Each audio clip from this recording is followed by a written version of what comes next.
pokoknya kita itu sudah nggak normal di sini. Saya bilang gitu sama teman-teman. Jangan jadi orang normal.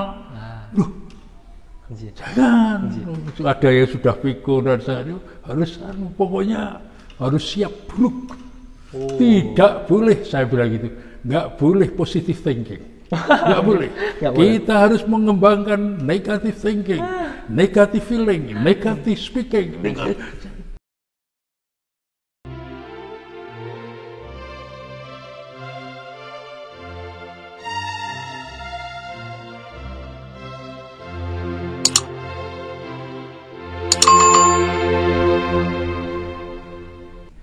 Sasa, Sarapan Sabda, senang sekali hari ini dapat berjumpa kembali bersama dengan para penonton Sarapan Sabda dalam edisi Sarapan Sabda Bincang-Bincang Santai bersama dengan seorang Romo, Imam Keuskupan Agung Semarang. Beliau adalah Romo Bambang Sutrisno Projo. Selamat pagi Romo. Selamat pagi, brother. Salam semangat Romo. Sip. Manji. Terima kasih Romo, hari ini telah bersedia meluangkan waktunya karena sepertinya Romo ini waktunya sangat Romo, sangat padat di sini Romo ya. Enggak juga Romo. Ayo pokoknya ada jalani ini itu. Baik Romo. Nah, hari ini atas kesempatan yang diberikan ini mungkin kita akan berbicara seputar hidup persaudaraan Romo.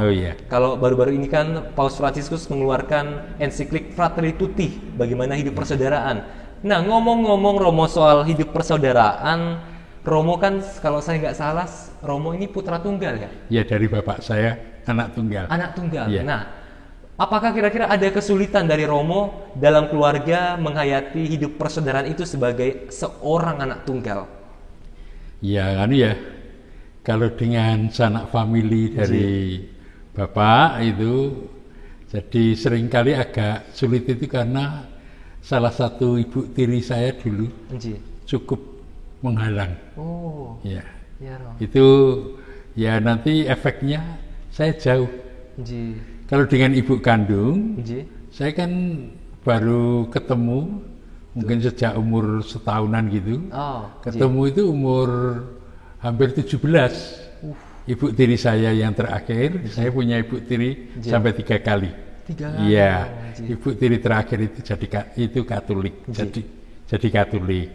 Lalu memaksa saya ketemu, itu ya. Itu artinya apa? Saya dari keluarga ibu ya jauh. Jadi kalau omongan dengan sanak saudara keluarga gitu ya, umumnya agak jauh saya.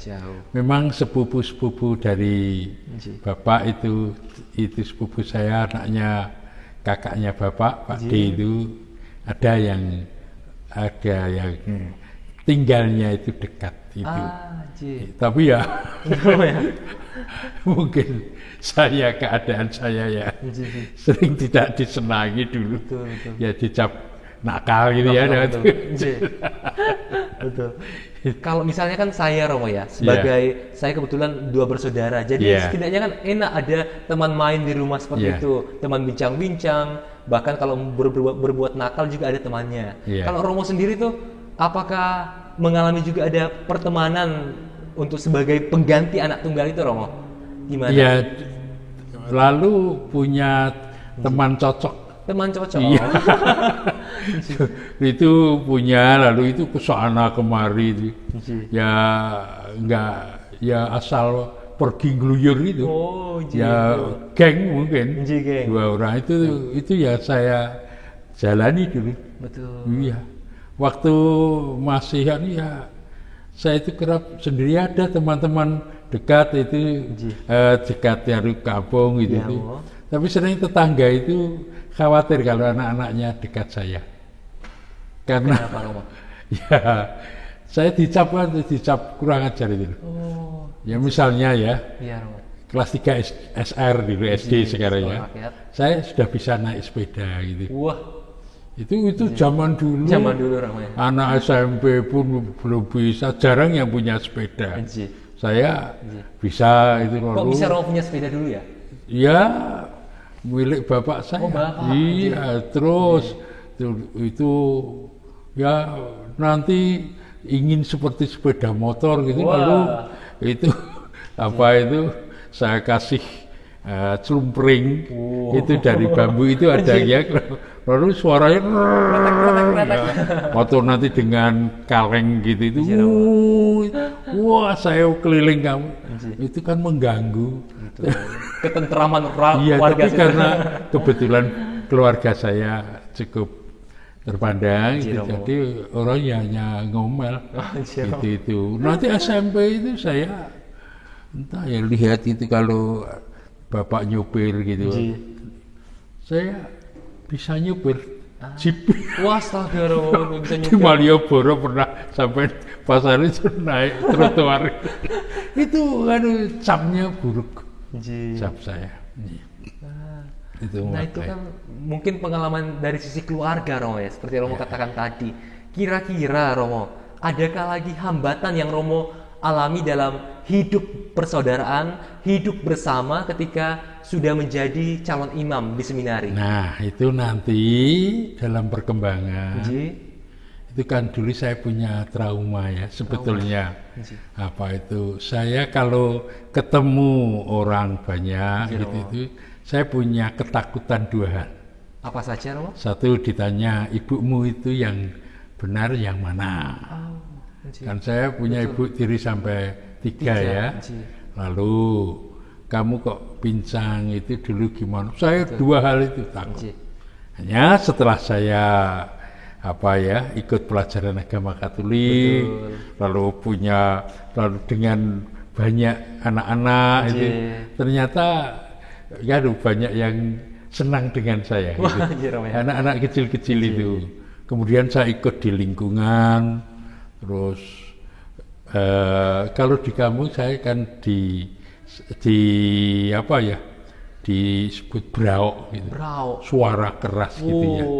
Tapi ternyata di Katolik itu sering kalau ketemu itu sembayangan lingkungan gitu itu disuruh mimpin doa, mimpin nyanyi. Dulu kan tidak ada teks. Hanya satu buku tulis tangan, lalu nyanyi harus ada yang dikte. Betul. Jadi derek Dewi, itu bagian saya dikte. Derek Dewi Maria, derek Dewi, tentu kegamana, tentu itu sampai kemudian saya itu disuruh, kalau sekarang namanya lektor ya, suruh membaca, belum baptis. Besok yang mimpin misa itu Romo Kardinal almarhum di Sanata Dharma itu, Stasi Merican. Itu saya kan ambarukmo ya, ikut serta.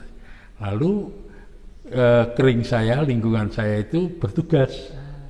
Ibu saya dipilih jadi lektornya yang baca karena suaranya keras. Betul. Kan dulu tidak ada loudspeaker, dengan itu ya pokoknya entah di gereja gitu saya kok dipakai.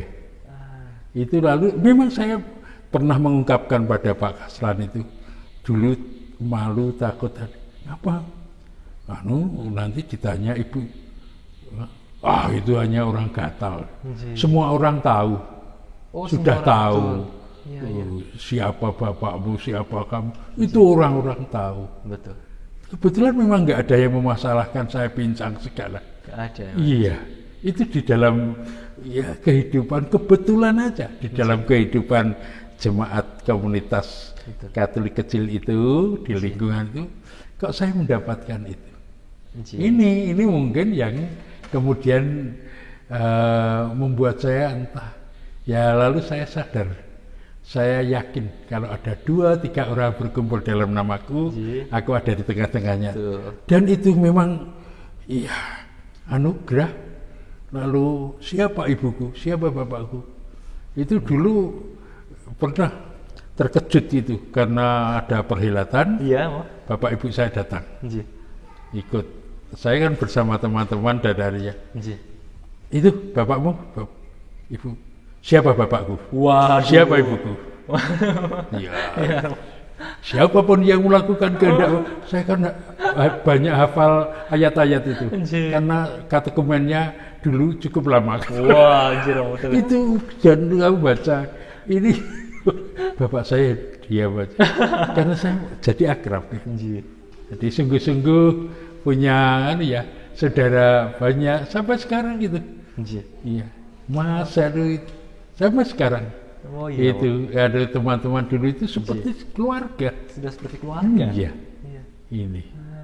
Nah, ketika menjalani misalnya sudah sebagai imam, apakah dasar-dasar hidup persaudaraan itu membantu Romo untuk mengembangkan cinta itu, Romo? Ya itulah saya punya sehingga karena apa? Karena dalam hidup bersama itu ya kalau ada yang tidak menyenangkan ya memang. Jadi serumah itu saya itu lama-lama loh ya. Dulu ya memang seringkali, waduh dengan orang serumah kok gini. Itu sih kan di komunitas itu kan ya ada yang nggak cocok, ada yang tapi ya entah pelan-pelan gitu itu tetap bisa bertahan karena apa? Selalu ada salah satu yang oke dengan saya. Betul. Kebetulan kalau sudah serumah, umumnya itu saya mengalami kalau di pasturan ya kan itu. Kebetulan saya nggak tahu romo-romo yang dengan saya serumah itu lalu enakan. Rumah kok sulit ini, itu ada entah ya bukan kok suci atau bagaimana ya.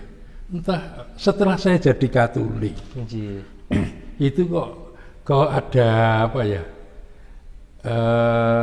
individualisme saya itu terkikis sebagai anak tunggal yang dulu mau menangnya sendiri yang mau itu lalu jadi Katolik dengan anak-anak kecil-kecil terus harus seringkali tenggang rasa dengan itu kan saya dengan anak-anak itu kan seperti kakaknya.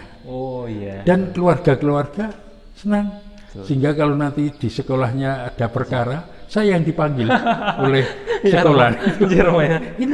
Ini yang membawa saya asal itu demi kepentingan saya jalankan. Nah, kira-kira boleh nggak Romo kami mendapat bocoran tentang kehidupan persaudaraan sendiri di Wisma Sepuh ini? Gimana sih kisah dari hidup persaudaraan di Wisma Sepuh ini, Romo?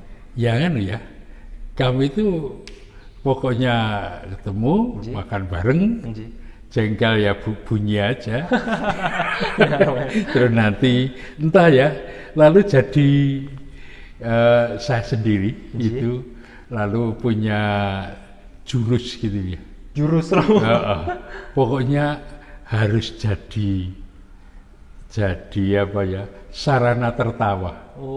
Misalnya dulu ada yang air liurnya itu sih kan ya ngiler itu ya sudahan itu ngiler gitu itu kan teman-teman jijik ya saya juga jijik sebetulnya tapi ya bagaimana itu sudahan apa disingkirkan nggak boleh makan bareng nggak mungkin ya lalu gitu itu kemudian entah suatu ketika itu dorongan roh jahat atau apa gitu ya saya itu pas dia keluar gitu saya ambilan mau dilap pakai serbet mesti saya jangan ojo terus saya ambil cangkir gitu ini kan dimasukkan sini Romo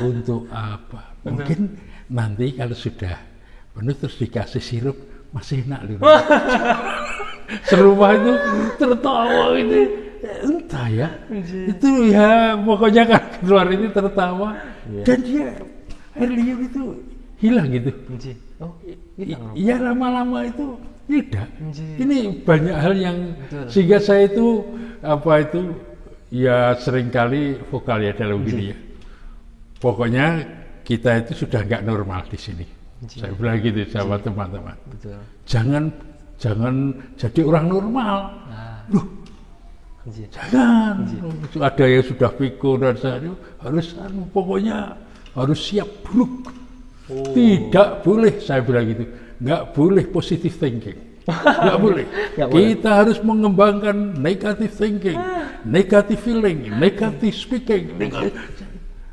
Loh, bingung gitu. Kita orang-orang negatif kok.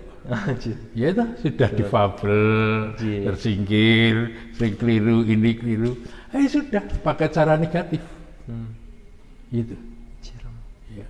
Dulu ada Romo yang selalu pernah jadi pembesar, selalu marah gitu. Ya. Lalu dengan saya itu dia bayan. Kok bisa Romo? Iya, seru itu bayan. Uskupun sampai kok sekarang dia data itu dengan uskupun. Kowe sapa? Itu dengan uskupun karena dia sudah ya nggak normal gitu ya. Terus tapi kalau dengan saya sepan. Ada jurus tertentu mungkin. Dia tanya, uskup tanya, saya hanya senyum. Suatu ketika ada teman baik. Sebetulnya gimana tuh Bang, kamu bisa dia? Iya, gimana tuh Pak? Saya bilang, dia tanya, saya mesti tanya, wes sopo gitu? Iya, ya. Terus aku jawab, aku uskup. Dia terus sopan. Waduh, pujian terus. Iya, lalu apa saya dilayani, sudah pokoknya membuat dia tidak mengganggu umum. Kacau nggak apa-apa, tapi tidak menjadi gangguan umum. Ya kalau ada yang suka marah, sini marah. Makanya hanya gini ya, toko dewe. Wah, iya. Kena tertawa ini. Ini entah ya. Lalu karena apa? Segala yang baik untuk bareng. Itu segala yang baik untuk bareng dan semua tahu apa itu ada yang korban. Siapa? Itu sudah jadi truth kebersamaan. Bisa tidak cocok, bisa tidak tapi tidak bisa. Seperti mata itu bukan mulut. Betul. Iya toh? Selera mata lain dengan selera mulut, lain selera dengan telinga, lain selera gitu. Ini tubuh Kristus gitu. Tapi kan nggak bisa. Karena satu tubuh. Satu tubuh. Mau makan ya mata harus dipakai di sana. Lalu harus tangan gini. Tidak bisa. Terus dia melihat saya kok lau ini enak. Kok yang menelan mulut ya nggak bisa. Telankan matamu kan ya. Baik Romo, terima kasih banyak Romo atas sharing hari ini tentang hidup persaudaraan. Seperti Romo katakan tadi, kita mungkin ada terdiri dari bermacam-macam anggota, fungsinya ada macam-macam, tetapi kita disatukan melalui hidup persaudaraan dalam Kristus itu Romo ya. Pokoknya tidak cocok, bermusuhan pun direstui oleh Yesus. Betul. Cintailah musuhmu. Berarti ada permusuhan. Iya. Doakan itu berarti ya nggak apa-apa. Baik Romo. Baik penonton Sarapan Sabda yang terkasih, dengan demikian berakhirlah semua rangkaian acara kita dalam bincang-bincang santai bersama dengan Romo Bambang. Terima kasih atas segala kesediaan Romo ya, atas waktu yang Romo berikan kepada kami untuk berbagi cerita selama beberapa episode ini. Semoga ini semua dapat menguatkan kita dan membawa sumber kegembiraan bagi kita semua. Akhir kata, saya Frater Gabriel Singgi bersama dengan Bambang Sutrisno pamit undur diri, sampai jumpa. Matur nuwun dan berkah dalem.